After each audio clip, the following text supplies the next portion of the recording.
बहू के गणेश जी। गणेश चतुर्थी आने वाली थी और देवयानी जी की बहू मंजरी इस त्योहार को लेकर बहुत खुश थी।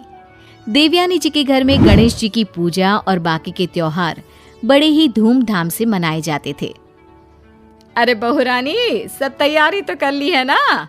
इतने दिन से तो त्योहार की खुशियां मना रही थी। जरा मुझे भी बता, तूने क्या क्या तैयारी की है? मम्मी जी, मैंने सब कुछ तैयार कर लिया है। प्रसाद और भगवान की पूजा कहाँ पर करनी है, उन्हें कहाँ पर स्थापित करना है, सब कुछ डिसाइड कर लिया है।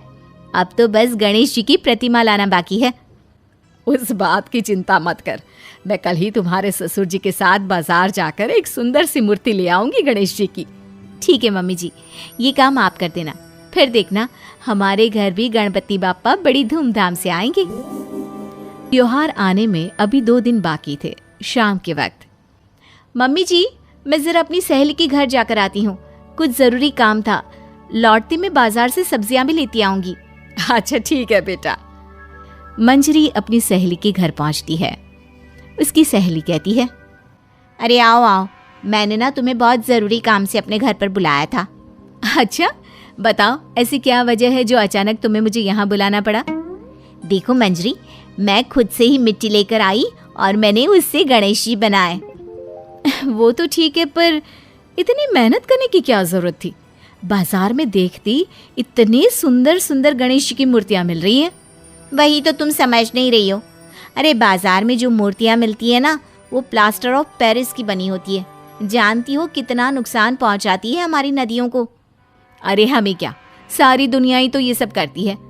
एक अकेले तुम्हारे और मेरे मिट्टी के मूर्ति काम कर लेने से कौन सी नदियों का नुकसान पहुंचना कम हो जाने वाला है?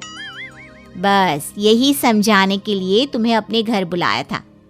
देखो, मैं तो कहती हूँ तुम भी अपनी मूर्ति खुद से बना लो। अरे नहीं नहीं, मुझसे इतनी मेहनत नहीं होती। कौन इतना काम करे? वैसे भी ससुराल में काम कम है क्या?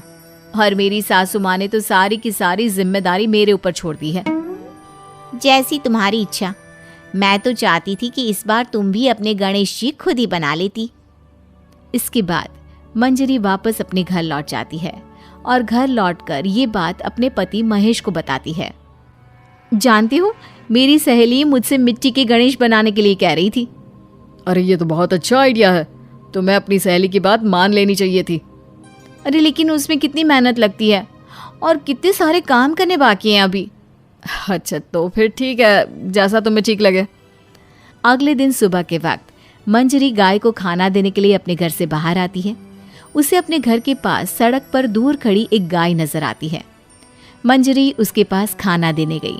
उसने देखा कि गाय वहां सड़क पर पड़े प्लास्टिक के डिब्बे को चबा रही थी और देखते ही देखते वो डिब्बा गाय के गले में जाकर अटक गया। अरे कोई मदद करो, देखो ये गाय मर जाएगी, इसके गले में प्लास्टिक का डिब्बा अटका है।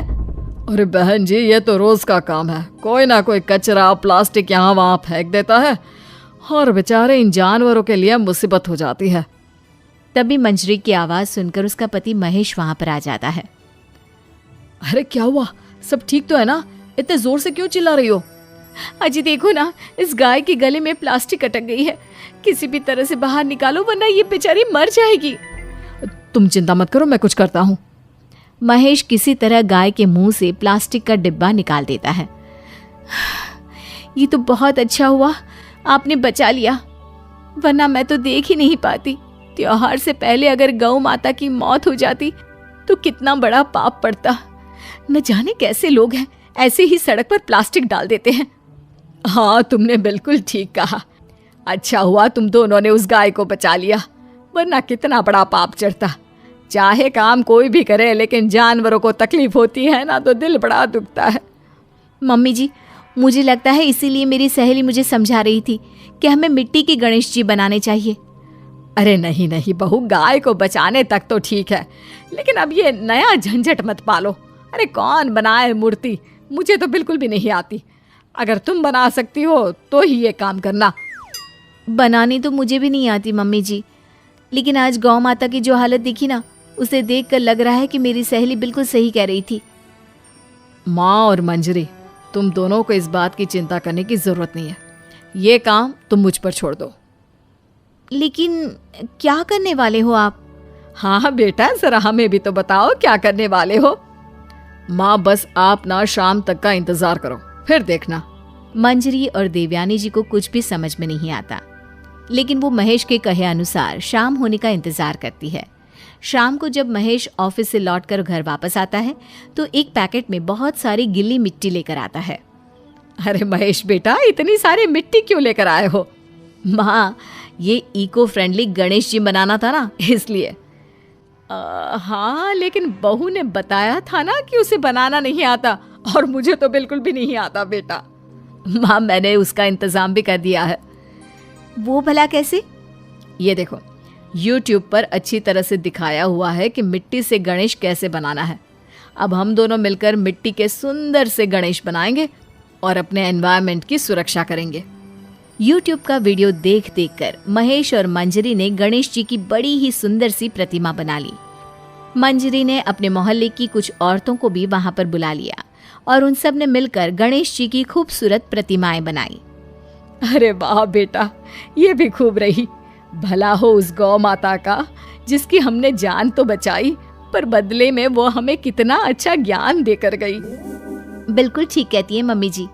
और देखिए तो, इस बार वाले मेरे भगवान हर बार के भगवान से कितने ज्यादा सुंदर है। इस बार तो गणेश चतुर्थी का मजा ही आ गया।